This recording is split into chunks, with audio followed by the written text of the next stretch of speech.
Hello everyone and welcome to my channel. My name's Emma and today I have for you my March reading wrap up. I read 7 books in the month of March and I'm very excited to share my thoughts and feelings. So in March, as I said, I read 7 books and I am honestly chuffed with myself that I managed that. I read 4, no I didn't even read 4 physically, I read 3 physically, 1 audibly and then 2 on my Kindle, so like ebooks. I'm very chuffed with that, and as I said, I read 7.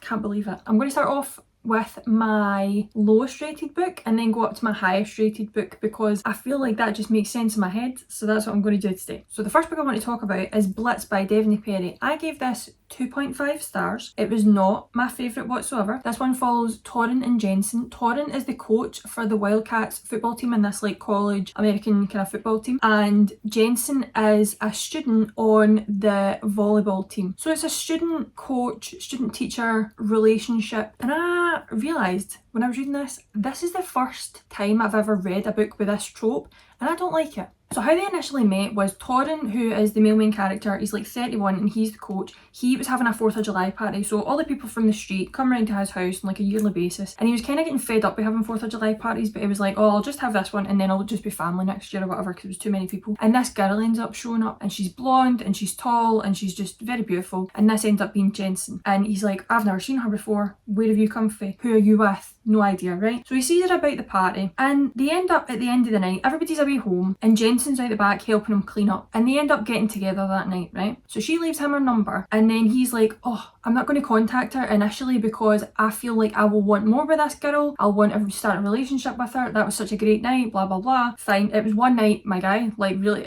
are we getting instantly into that? Don't know. I've realised also I don't like insta love. Like that's something that I don't like it when there's like an initial connection. I like there to be some angst. I like there to be some, well they won't they? I like that, right? So I don't particularly love this insta love trope, right? And this is kind of what this was. He ended up he never called her, and then weeks later he comes to find out he's back at college because this was obviously during the summer that this happened. He goes back to his work and finds out that she is the new volleyball team member. She's transferred from a different college and she's a student, and he's like, oh no.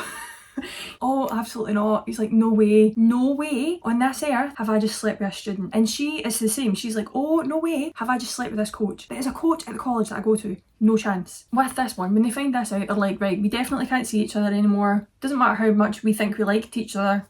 This has to stop. I thought from there was going to be this good bit of like angst between the 2 main characters, and like I thought the chemistry was going to grow, but I think because there was that initial like insta love, there was no real like getting to know one another, or we didn't see that because the timelines were kind of going back and forth. So you were getting like a wee chunk of time from the night that they first got together, and then you were having like a full chapter of like present time. I didn't like that. I don't think it lended it very well because you were kind of seeing a wee bit and I was like, is this all we're going off of this one night? Really? Is this wee bit of information has you enamoured with each other? Just didn't make sense to me. I say this all the time, right? Where is the chemistry? See, if you don't make me believe that they have chemistry, where is it? Where is the romance? Because they had no chemistry in this book whatsoever. They were talking to each other about movies and it was just, I don't know, it was just like this infatuation with one another rather than like actually getting to know one another and actually like liking the other person. It just seemed a bit too insta love for me. Anyway, I gave it 2.5 stars because I didn't love it. Next book I have to tell you about is The Homewrecker by Sarah Kay. I was so excited for this book. I was so excited for it. It had a lot of kind of taboo, forbidden romance tropes, and I was like, I'm just down for a good time here. I'm just getting into this, looking for a good time, and I wish I found it. I ended up giving Homewrecker 2.75 stars. Very specific. Now, one of the tropes in this is cheating. And I thought to myself, I like a cheating trope in books, right? Real life? No, absolutely not. Let's get that very clear. Absolutely not. Cheating in books, however, can be fun. In this book, you have 3 main characters. You have Briar and Caleb, who are in a relationship. They've been married for, I think, 10 to 12 years at this point. They're in their kind of early to mid 30s. They have this seemingly perfect relationship. They have a 6-year-old child. They have like the house with a white picket fence and just very wholesome family life, it seems. Briar is a stay-at-home mum. She loves art, and Caleb is like a kind of high-profile lawyer. Situations from the first book end up causing their reputations to be not where it once was because they come from a very religious family, very religious background. At the start of this book, they seem to be having issues with their sex life. They are trying for a baby, but they've kind of taken all the fun out of it because it kind of seems like a job at that point. They're just doing it to try and get pregnant. They're not doing it because they enjoy it. The communication style between the 2 of them is lacking. They have no communication style whatsoever. They don't communicate. They don't tell each other how they're feeling. They're They're like, I love you, but I don't love this, and where do we go from here? But none of them communicate that with each other. It was a bit frustrating to read that. So then we have another main character come in, who's Dean. Dean knows the Good family from when he was younger. I think he was friends with their younger brother, and he ends up, he's 26 now, he's a sex worker, and his house is just burnt down, so he has nowhere to go. Then his friend Sage, who owns a sex club, was like, oh, why don't you go and stay with Brian and Caleb, because they have a house above their garage. So he goes and does that. There is a bit of tension at the start between Caleb and Dean because of things that happened when they were younger with Caleb's brother. Then there's also a bit of tension between Briar and Dean, because when Dean comes in, Briar's like, oh, what a handsome man. What a handsome man that's just going to be living above my garage. So you can see where I'm going with this. If there's three main characters, they're all going to get together, right? So they all end up in a relationship together in the end. How we get to that relationship pisses me off. The issues that I had with this is that there was no chemistry. You want me to believe that Briar is so enamoured with this man that I don't even think she's had a proper conversation with. And then all of a sudden she's like, I need you. Shut up! And we also got like no background from Briar. Like, I feel like this was marketed as Briar being like this like holier than thou woman who like has a lot of religious background, and I'm like, we see none of that. Whereas in the first book there was more of that, so there was more higher stakes, there was more tension with the relationship in the first book. Whereas this one, it was like, I don't know if it was because there was three people, there was maybe too many people to try and get backgrounds from and get kind of clear backgrounds from. Just make the book longer then. You're trying to make me believe that this guy's going to come in and like fix their entire relationship, and then he's going to become a part of the relationship. But what do you actually like about one another? It comes back down to this all the time. What do you actually like about the partner that you want to have a relationship with? And if you can't tell me, or if you can't show me, I don't believe it. I don't believe it for a second. Any kind of conflict that happened in this book was sorted within sentences. There was no real like kind of sitting with conflict. It just seemed to be resolved very, very quickly. It made the story go on, but I ended up rolling my eyes at parts, because I was like, wait, why have we just glossed over this? Why have we just glossed over this once again? It happened throughout the entire book, and I was a bit like, meh. At the end. That was that. Yeah, I give it 2.75 stars. Next book I have to show you is Powerless by Lauren Roberts. I ended up giving this 3.5 stars. I have a vlog where I kind of talk about this as well. This is a YA fantasy romance. In this book, people are separated by ordinaries and elites. Ordinaries are people who have absolutely no powers whatsoever, and then elites have all these like magical powers, but they all have like different abilities each. So like one person will maybe have like super speed, another person will be able to wield fire, water, all elements and all that kind of stuff. And the king of this kingdom has decided that ordinaries, he wants to kind of eradicate them all. Like, he doesn't want any ordinaries living amongst elites, because he thinks that ordinary people are taking away the powers from the elites, or kind of wilting them in a way, making them less powerful. What a crackpot. So of course you have Payden, who's the female main character, and she is an ordinary, but she's kind of hiding it, so she kind of goes about saying that she's a psychic and kind of pretending that she's a psychic. She's very good at naturally reading people, because her dad taught her this ability when she was younger, because her dad was like, you need to go through life pretending that you are an elite, so this is how you're going to do this, which was really nice to see. Nice thing from dad there. But her dad died when she was younger, so she ends up on the streets herself. She's trying to get by as best as she can, and then she ends up coming across this guy Kai, who she doesn't know at the time, is the prince. He's like going to be the enforcer of the land, but he also is the son of the king. Being a prince, that would make sense. So he's walking about the streets one day looking for ordinaries, because he has to eradicate them all, because that's his job as the enforcer, and she ends up saving him from a situation. So because all of the people in the town that she lives in think that she is really powerful and she's helped this prince and she's really, really good, there is this kind of Hunger Games aspect to the story, where basically they have these trials where one person gets voted in to go and represent an area, and Payden gets picked because people have seen her save Prince Kai. So she has to go into these trials pretending that she's an elite, pretending that she has these powers when she doesn't. So it's very intense that way, because she's like, I really need to be on my game here, because otherwise if I don't, I'll die. And that'll be a disaster, because I want to live. And then you have Kai, who is kind of struggling morally, because he's like, I'm the enforcer, I have to go and kill all these people. Doesn't particularly want to do that. And then you have the relationship that blossoms between the two. Where do we go from here? This is basically The Hunger Games 2.0. I understand that you can pull inspiration from other stories that you've read or you've seen or whatever, but to copy and paste? Really? Wow. Let me try and break this down into what I liked and didn't like. So what I liked about this book, I did like the trial aspect of the book. I liked the fight scenes. I liked us getting to know the characters. I liked the tension that was building up between the two main characters. Even although this was almost a love triangle, but it really could never have been a love triangle because the third person had no chance, especially when you had wee Kai involved. There's a lot of stuff about this book that I didn't like. They say plagues a lot, like, oh, plagues. Like, instead of saying like, oh shit, it's like, oh, plagues, oh, plague. Like, shut up. You didn't really get to see anything to do with like the actual kingdom, like the actual king and why he wanted to do the things that they were doing. And everybody just kind of went along with it. That's what I didn't get. Like, everybody kind of just went along with it. And you're like, wait a minute here. Is nobody going to question this man? Because he wants to get rid of like a whole like group of people for nothing? Where is your evidence that they're actually like diseased? Or where's your evidence that they're actually like causing people to lose their powers? And even if they are, who cares? Like, they're people. Let them live, you know? As much as there was a lot of things that frustrated me about this book, I have ordered the second book in the series because I would like to see where this book goes. I'm interested to see where the relationship goes because it left on almost a cliffhanger, but I'm quite satisfied with it. Yeah, I give it 3.5. I liked it, but I didn't love it, and I'm interested enough to continue. Next book on the list is What Was Meant to Be by QB Tyler. This book was not on my radar whatsoever. I think I read it at the start of the month. I think it was the first book I read in March, and it was very much like I'd seen a couple on TikTok and I was like, do you know what, I'll give it a go and see. Hopefully it'll be a quick read because it wasn't too long, and I was kind of trying to just to get in the mood to read for March, and this done that. This book was so fun. I gave it 4 stars. Let me tell you all about it. So this book is a forbidden age gap, almost taboo romance between Whitney, who is a law student, and Jacob Price, who is a doctor and also her godfather. So that's where the taboo aspect comes in with this, right? And there's also cheating in this, which again, it was so much fun in this book and what it was compared to Homewrecker. At the start of the book, Whitney is a law student, she's 21 and she is in a relationship. She's engaged to be married to her partner at the time. Invitations get sent out for the wedding and an invitation ends up going to Jacob's door, and Jacob's like, what do you mean? What do you mean you're getting married? I thought I had more time. So he's been away in Mexico working at a hospital because of course she's a doctor and of course she's very fit. So he comes back and he's like, Whitney, there's no way this is happening. Because their whole relationship started when she was 18.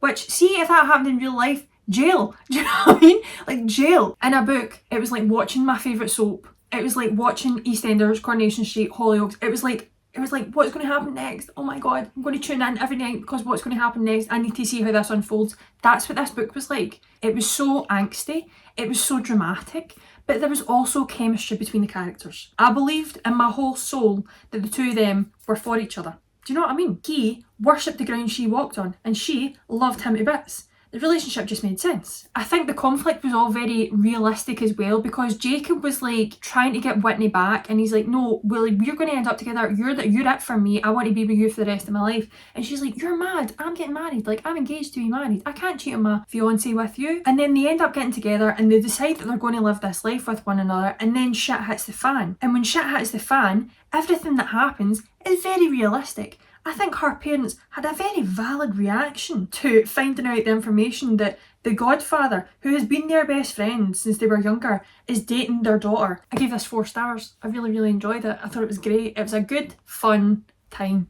And I liked it a lot. Next book is The Roommate Risk by Talia Hibbert. I had been saying for a wee while now that I really wanted to get into Talia Hibbert's backlist, and I managed to read this one this month and I really enjoyed this. I loved this a lot. I gave this 4.5 stars. In this book you follow Jasmine and Rahul, who both met when they were in college. Jasmine was studying law and Rahul was studying accounting, and they ended up being friendly, and they end up sleeping together one night, and Jasmine at the end of it is basically like, I don't sleep with friends. I don't want a friends with benefit situation. We're either sleeping together and that's it, but I don't even want a relationship, or we're friends. And Rahul decides, he's like, well, I really want you in my life as a friend, so why don't we just be friends? The whole reason that they end up staying with one another and becoming roommates is because Jasmine, the flat that she's staying in gets flooded. Rahul offers her to come and stay with him while her room gets fixed. And obviously when they're together and they're being roommates, they're best friends, right? But you see it becoming a wee bit more flirty, you see it becoming a wee bit more intense, because Jasmine understands her feeling towards him, but she doesn't. She's like, no, we're just best friends. Like, this is how best friends are, isn't it? And you're like, no, you love him to bits. And meanwhile, he absolutely loves her. He has loved her since the minute he set his eyes on her. He loves her to bits. I like the banter between the two characters. You believe that they were best friends. The reason that Jasmine doesn't want to be in a relationship is because her mum left her dad and her when she was younger, so she's very much afraid to get in a relationship with someone in case she messes it up or in case the other person gets fed up and leaves. And I think that's all very valid thoughts to have. So that is why she doesn't want to be in a relationship. But they end up becoming more, the lines get blurred, the lines then get crossed, and they end up in this lovely relationship. As I said, I give it 4.5 stars. There's nothing I specifically didn't like about it. It just didn't quite feel like a 5 stars, but really, really enjoyed this. Loved it actually. Now we're moving on to the 5 stars. I have 2 5 stars. The first one being I'm Glad My Mum Died by Jeanette McCurdy. I also spoke about this in my reading vlog for March. This is a book about Jeanette McCurdy, who was a child actor, a child entertainment star in Hollywood, and she worked on iCarly and some other shows when she was younger. And this is just basically her memoir about how her relationship with her mum affected her life and how she ended up in situations that she was in and the trauma that her mum caused her, essentially, because her mum, how do you even describe the trauma that her mum caused her? I didn't actually read any of this physically. I listened to the entire thing audibly on BookBeat and I absolutely loved it. Like, hearing it from Jeanette's perspective and hearing the way that things were said from her point of view was just great. I think this was my first audiobook experience and it has really got me hyped up for listening to more memoirs audibly. Now, she's only 31 years old, right? She's only a year older than me, and to think the amount of things that has happened to her in this book, like the amount of things that's happened to her in her life up to this age is wild. The trauma that her mum caused her throughout her entire life with her mum being alive is cracked. I said this in my vlog, like, your parents and your loved ones are supposed to be your safe space, and her mum was not a safe space for her whatsoever. The fact that she helped her daughter develop an eating disorder because she was like, you have to stay young and beautiful forever, otherwise you won't get hired. Shut up. Didn't even want to be in the entertainment industry when she was younger. She was forced into it by her mother because her mum was like, oh, I really wanted to be an actor or a singer or whatever when she was younger. And she ended up basically forcing Jeanette to go to like these acting classes, to go to these dance classes, sing classes, all this kind of stuff, so that she could essentially live through her daughter. With her mother doing this though, it has ended up causing Jeanette a lifetime of trauma. Even after the point in this book we find out that her mum has died, the things that even happen after that, things that her mum has kept from her entire life and never even thought to tell her. And although this is not just a book about her relationship with her mother, to talk about the relationships that she's gone through in her life and the entertainment industry as a whole and the relationships that she's found through that, and then people in power, absolutely not. It's wild. As I said, hearing it from Jeanette's perspective was fantastic, and her voice, and I gave it 5 stars. I really enjoyed it, and I know it's hard to say that you enjoyed a book with this kind of content, but it was really, really good, and I would recommend it if you're into it. Now we're on to the big one. Right, this is my first 5 stars of the year. I'm giving this the biggest 5 stars you've ever seen in your life. 7 Days in June by Tia Williams. I have no notes. So in this book you have Eva. Eva's a single mother. She's an erotica writer. She's a best-selling erotica writer. She writes like fantasy erotica. It's like vampires and all that kind of stuff in it. Very, very cool. I would love to read the book that she's writing. I would love to read that series. Then we have Shane, who's also a best-selling author. I think he writes more kind of literary fiction stuff. They both end up meeting up at this literary event in New York, and people seem to notice that, like, what's going on there? Sparks are flying, what's going on here? This speech that Shane spoke, I was literally like, oh, what are you talking about? What you then find out is that Eva and Shane actually spent 7 days together in June back when they were like in their teenage years, and they were madly in love for this 7 days, and then shit happened and they never seen each other again for years and years and years. So because they have reconnected at this literary event when they're older, they end up spending some time together, getting to know each other again. But Eva's very hesitant because she believes that Shane broke her heart when she was younger. She was absolutely devastated by what happened, right? And the things that happen over this 7 days, I was literally in bits reading this. I was in bits. This is a book that I will probably reread every single year.